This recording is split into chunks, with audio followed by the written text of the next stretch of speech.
Mulak, mulak mahamu. Begitu teriak berulang Raja Pangalemei dan pengikut-pengikut saat menyergap tempat tinggal Pendeta Samuel Munson dan Pendeta Henry Lina. Pulang, pulanglah kalian, seperti itu arti teriakan penuh kebencian dalam peristiwa satu waktu di tahun 1834 di Tanah Batak. Kedua orang misionaris muda itu dicurigai warga setempat sebagai bagian dari Hindia Belanda, pengganti dari VOC, yaitu orang-orang yang harus diusir karena hanya menggeruk hasil bumi dan menyisakan sengsara.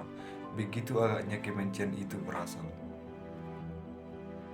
Masyarakat setempat saat itu sepakat, siapapun yang memiliki ciri-ciri fisik kulit putih, rambut pirang, dan memiliki warna yang berbeda dengan orang Batak harus diusir.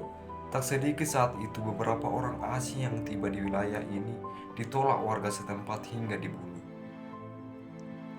Namun seruan kebencian itu tidak diindahkan Munson maupun Liman.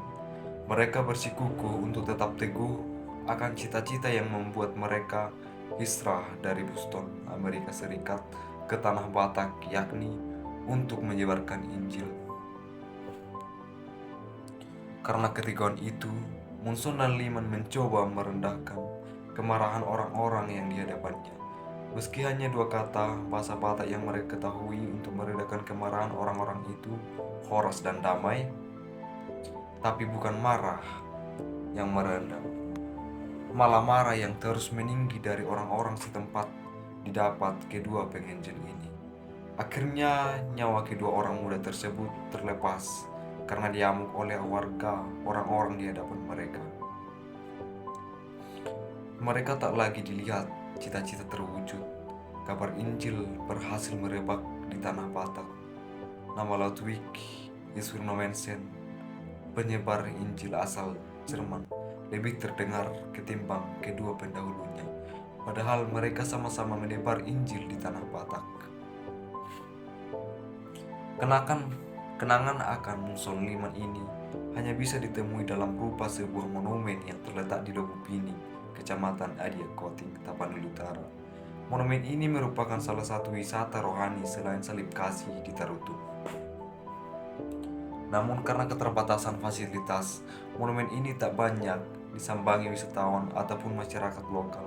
Padahal monumen ini menjelaskan kisah perjalanan mereka dari saat berangkat dari Amerika menuju Batak untuk mengabarkan kabar sukacita. Kisah perjalanan mereka berawal pada 9 Juli 1833. Kala itu para jemaat di Boston, Amerika Serikat, membuat perjamuan gereja. Di dalam pesta itu, seluruh pasang mata yang hadir tertuju pada dua pendeta muda, yakni Samuel Munson dan Henry Liman, bersama istri masing-masing.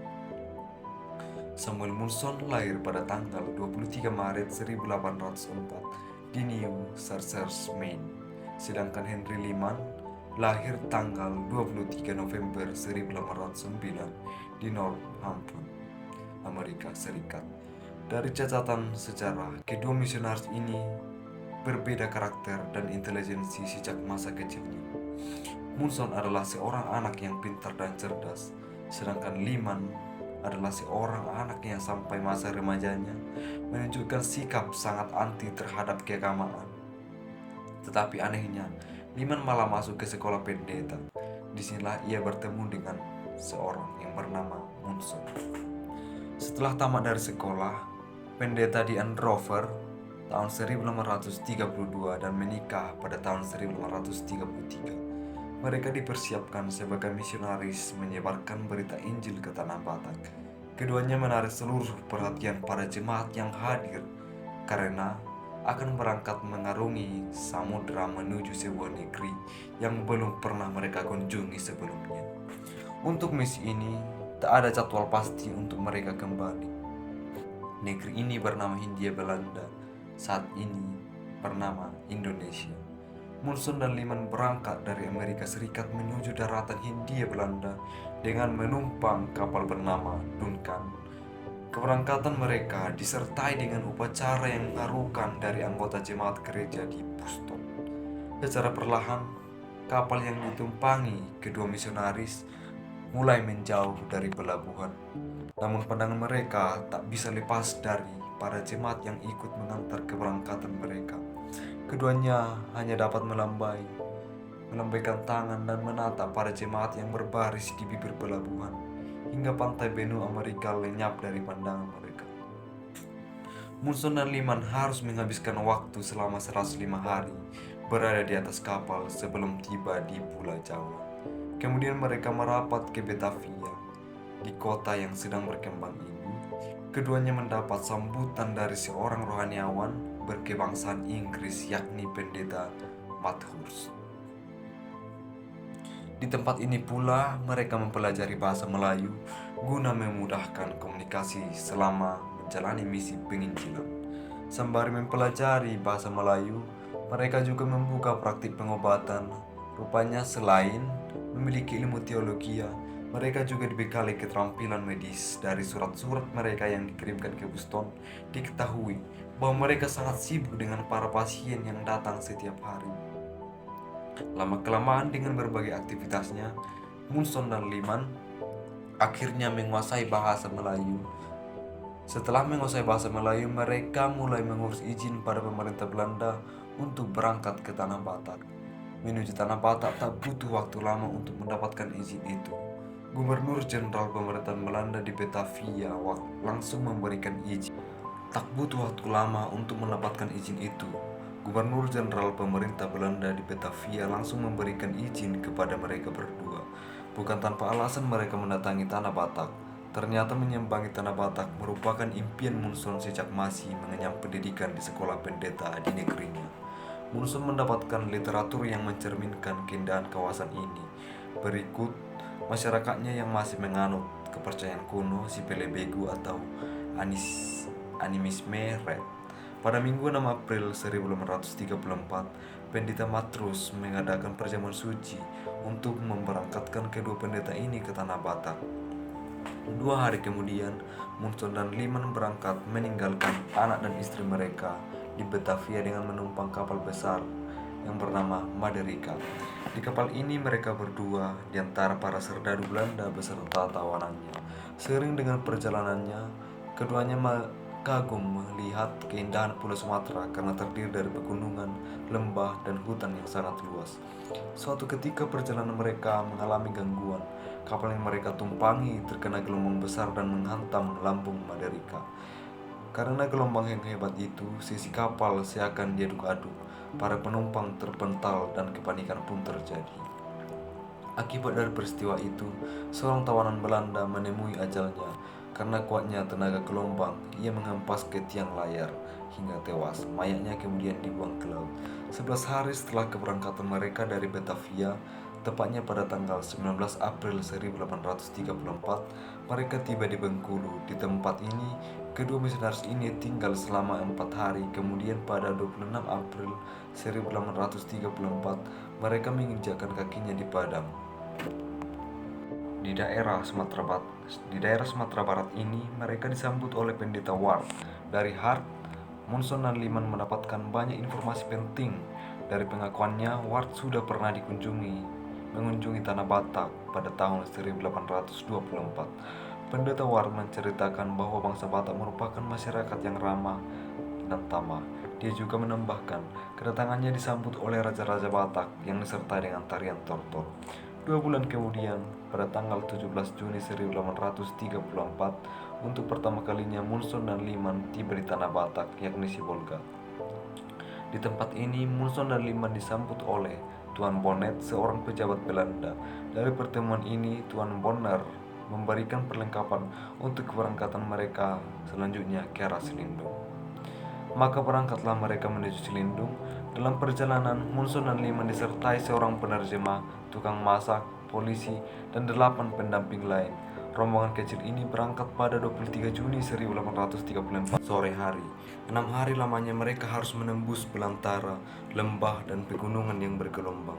Rupanya, perjalanan menuju luar Selindung bukanlah rute yang mudah. Terkadang Munson dan Liman beserta rombongannya harus mengangkat layaknya ekspedisi kelompok pencinta alam ketika melalui medan yang sangat sulit. Salah paham, Rura Selindung yang mereka tuju adalah sebuah lembah yang datar dan indah di sebuah utara Tapanuli. Bila memandang wilayah ini dari puncak Bukit Barisan, akan terlihat panorama lembah hijau yang mampu menggetarkan jiwa. Kelak salah satu puncak di Bukit Pinus ini akan menjadi tempat yang dipilih Mensen untuk memandangi dataran itu, lalu berlutut menatap langit dan berdoa menyampaikan satu permohonan dengan bibir yang gemetar.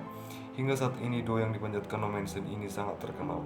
Doa itu terurai seperti ini: Tuhan, hidup atau mati, biarkan aku tinggal di tengah-tengah bangsa Batak untuk menyebarkan firman dan kerajaan-Mu. Amin. Kini bukit tersebut dinamakan Siatas Barita atau Salib Kasih. Setelah berjalan cukup lama, Munson dan Liman tiba di kampung Raja Swasa. Raja Swasa meminta kepada mereka agar mengabarkan kedatangannya di Selindung. Hal ini dikarenakan pada situasi itu suasana di Rura Selindung memang masih diwarnai kemelut akibat ekses dari perang Boncol. Tampaknya mereka berdua tak mengindahkan permintaan Raja Swasa. Munson dan Liman memilih menghemat waktu agar segera tiba di Selindung. Tepat 6 hari sejak keberangkatan dari Sibolga, di satu sore yang indah mereka tiba di pinggiran kampung Selindung. Sebelum memasuki kampung itu, Munson mengutus penerjemah untuk mengetahui keberadaan di daerah tersebut. Sayangnya setelah beberapa lama jam si penerjemah tak kunjung kembali. Mengingat cerita pendeta Ward, kedua misionaris itu tak curiga kalau sesuatu telah terjadi. Padahal pada masa itu, orang Batak menaruh curiga pada orang-orang asing dengan ciri-ciri fisik kulit putih, rambut pirang, dan memiliki warna yang berbeda dengan orang Batak. Siapapun yang datang dengan ciri-ciri fisik seperti itu, apapun tujuannya akan dicurigai dan dianggap sebagai bahan dari kolonial. Bahkan beberapa orang asing dari luar Indonesia yang datang ke tanah Batak mendapatkan penolakan atau dibunuh. Belum sempat memutuskan tindakan selanjutnya, tiba-tiba terdengar suara dari semak belukar di sekitar mereka. Dari balik semak itu muncullah Raja Pangalemei beserta rombongannya sambil berteriak, "Mulak, mulak mamu, pulanglah kalian." Serentak kedua misionaris itu terkejut, dan pada satu saat yang bersamaan mereka menyadari para pengikut lain telah menghilang entah kemana kecuali Jan. Karena keterbatasan bahasa, Munson dan Liman akhirnya mencoba berkomunikasi dengan bahasa isyarat sesanggupnya untuk mengabarkan maksud tulus kedatangan mereka ke daerah itu. Tampaknya komunikasi tak berjalan lancar, terjadi salah pengertian antara kedua belah pihak.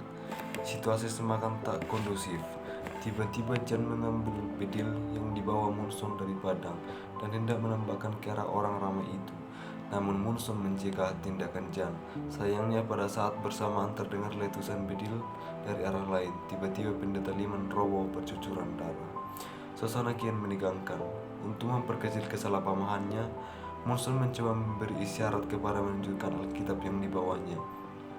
Tapi suasana terlanjut panas dan kacau. Munson dipukul hingga jatuh tanpa melakukan perlawanan, walaupun menunjukkan rasa takut. Sementara Jan melarikan diri dan bersembunyi di kerapatan hutan. Ia berhasil lolos dan kembali dari Sibolga dalam keadaan payah, lalu menemui Tuan Bonnet. Informasi tentang insiden ini digambarkan oleh Jan. Konon penyergapan ini dilakukan oleh Raja Pangalemei, Lubat Tobing, dan pengikutnya. Raja Pangalemei mendapat informasi bahwa orang Belanda atau Simontar Mata dalam istilah Batak sedang menuju tanah Batak untuk memulai penjajahan. Raja-raja keturunan Siopat Bisoran lantas berembuk dan mendapat kesepakatan untuk memanfaatkan kekuatan Raja Pangalemei guna menjaga puncak Lobusi Sakap sebagai perbatasan dan pintu masuk dari selatan menuju Rura Selindung. Menghadap raja dari cerita yang disampaikan oleh generasi ke-6 Raja Pangalemei, saat ini Munson dan Liman ditangkap dan dibawa menghadap Raja Pangalemei. Keduanya tak dapat pergi tanpa izin dari raja. Setibanya di hadapan Raja Pangalemei, mereka berdua ditanya apa maksud kedatangan mereka ke tanah Batak. Karena keterbatasan bahasa, mereka hanya menunjukkan Alkitab berbahasa Inggris. Raja kembali bertanya, "Ada maksudmu, Bandar Rotuson? Apa maksudmu sehingga datang ke tempat ini?" kata pria dalam video itu. Mereka menjawab, "Horas Tuan, damai madihamu. Horas Tuan, damai bersertamu," kata pria itu menirukan Munson dan Liman. Berkali-kali raja menanyai mereka, namun tak ada jawaban pasti. Situasi ini membuat Raja Pangalaimi menjadi geram. Raja mengambil keputusan bahwa mereka musuh, kemudian meminta mereka untuk dibawa ke pasar. Tibanya di pasar, masyarakat setempat telah mengelilingi Munson dan Liman di hadapan suku Batak. Kedua orang ini berdoa menyerahkan hidup kepada Tuhan. Hidup dan mati adalah kehendak Tuhan.